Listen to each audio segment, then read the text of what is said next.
سلام دوستان، امروز قراره یه گشتی توی بازارچه اودلاجان توی تهران بزنیم. با من همراه باشید.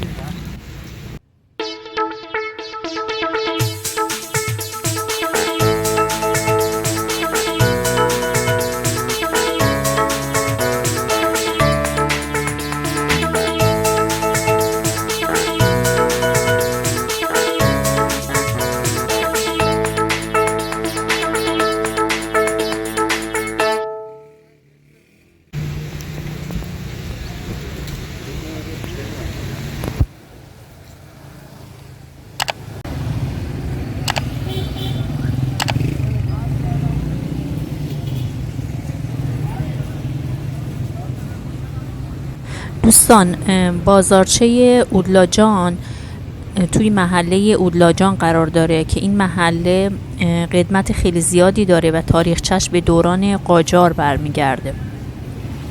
در اون زمان محله اودلاجان محله اعیان‌نشینان حساب می شد و قسمت بزرگی از اونم مختص کلیمیان بود.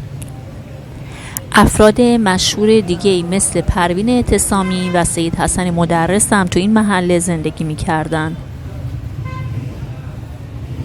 در خصوص نام این محله و بازارچه تفسیرهای مختلفی هست. یکی از اونها اینه که اودلاجان از کلمه آب گرفته شده و چون این محله طوری بوده که آب باران توش جمع می شده و به عنوان سرچشمه برای تامین آب تهران حساب می شد، به این خاطر به اون اودلاجان گفته میشه.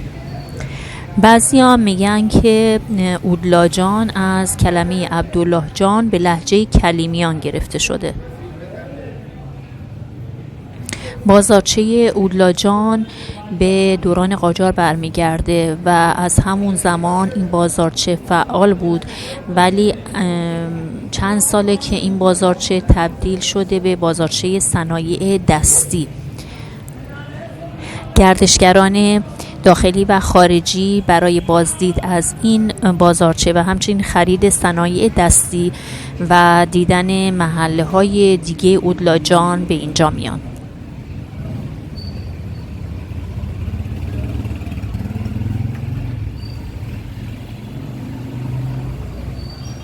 دوستان، حین پیاده روی در این بازارچه میتونید به کافه یا رستوران سنتی این بازارچه هم سر بزنید و غذا یا نوشیدنی میل بفرمایید.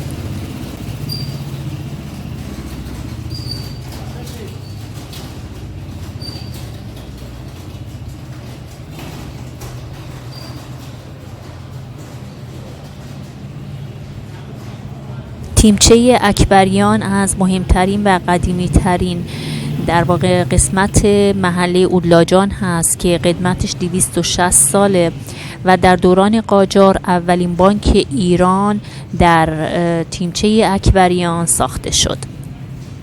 دوستان، برای اومدن به اینجا من از طریق مترو اومدم و ایستگاه 15 خرداد پیاده شدم و بعد از 10 دقیقه پیاده روی به اینجا رسیدم.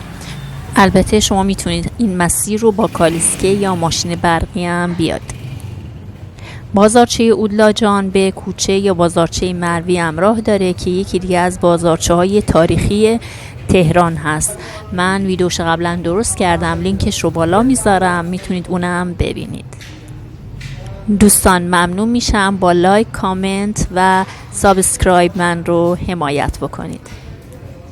لطفاً نوتیفیکیشن کانال رو هم روشن کنید که به موقع ویدیوهای من رو ببینید.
you.